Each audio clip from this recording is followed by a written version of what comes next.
بسم اللہ الرحمن الرحیم۔ السلام علیکم دوستو۔ ایک عابد کا شیطان سے مقابلہ۔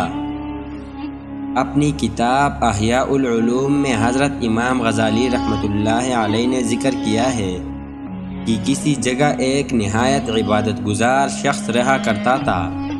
ایک روز جب اس عابد کو پتہ چلا کہ بعض لوگ فلاں درخت کی عبادت کر رہے ہیں تو وہ عابد غصے میں آ گئے کہ معبود صرف اور صرف اللہ سبحانہ و تعالی ہی ہے اور اللہ تعالی ہی عبادت کے لائق ہے۔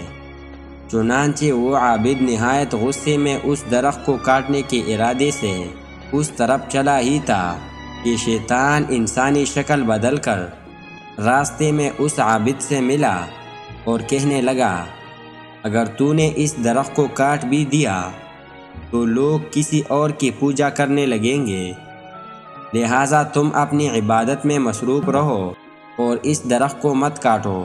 شیطان کی اس بات پر وہ عابد جو صرف اللہ رب العزت کی عبادت میں مشغول رہتا تھا، اس نے کہا میں ضرور کاٹوں گا۔ جب شیطان نے دیکھا کہ تدبیر کامیاب نہ ہو سکی تو شیطان نے پھر سے اس عابد کو روکا تو دونوں میں ہاتھا پائی شروع ہو گئی، یہاں تک کہ عابد نے شیطان کو بھاگنے پر مجبور کر دیا مگر شیطان باز نہ آیا۔ چنانچہ شیطان نے مکاری کا ایک اور جال پھینکا اور اس عابد کو کہنے لگا کہ میری بات مانو اور اپنی عبادت میں لگے رہو، میں ہر رات 2 اشرفیہ تیرے سرہانے رکھ دیا کروں گا۔ تو غریب اور نادار آدمی ہے، اگر اللہ تعالیٰ کو منظور ہوتا تو وہ کسی اپنے رسول کو بھیجتا جو اس درخت کو کاٹ دیتا۔ جب تو اس درخت کی خود عبادت نہیں کرتا تو تجھے اس سے کیا غرض ہے؟ عابد شیطان کے جانچنے میں آ گیا اور واپس چلا گیا۔ رات کو واقعی اسے سرہانے سے 2 اشرفیہ دستیاب ہوئی۔ اسی طرح دوسری شب بھی اسے 2 اشرفیہ ملی، جبکہ تیسری شب جب وہ عابد سرہانے کی طرف گیا تو اس کے ہاتھ کچھ نہ لگا۔ اب اس عابد کو شیطان پر بہت غصہ آیا اور وہ پھر سے اس درخت کو کاٹنے کے لیے باہر نکلا تو پھر سے شیطان کو مد مقابل پایا۔ چنانچہ پھر مقابلہ ہوا تو اس دفعہ شیطان غالب رہا۔ عابد نے تعجب سے دریافت کیا کہ آخر کیا وجہ ہے کہ پہلے میں تجھ پر غالب آیا اور آج تو؟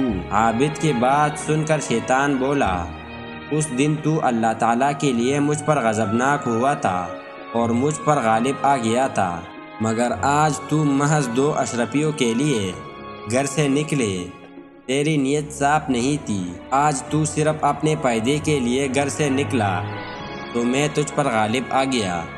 پتہ چلا کہ نیت خالص شیطان پر غلبہ دیتی ہے اور بدنیتی کے باعث شیطان غالب آ جاتا ہے۔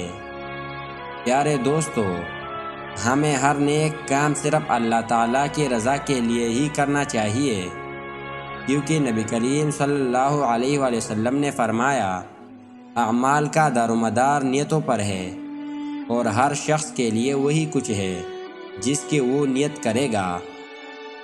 تو دوستو، اگر آپ لوگوں کو یہ ویڈیو اچھی لگی ہو تو ویڈیو کو لائک اور چینل کو سبسکرائب کرنا مت بھولیے گا۔ ملتے ہیں اگلی ویڈیو میں، تب تک کے لیے اللہ حافظ۔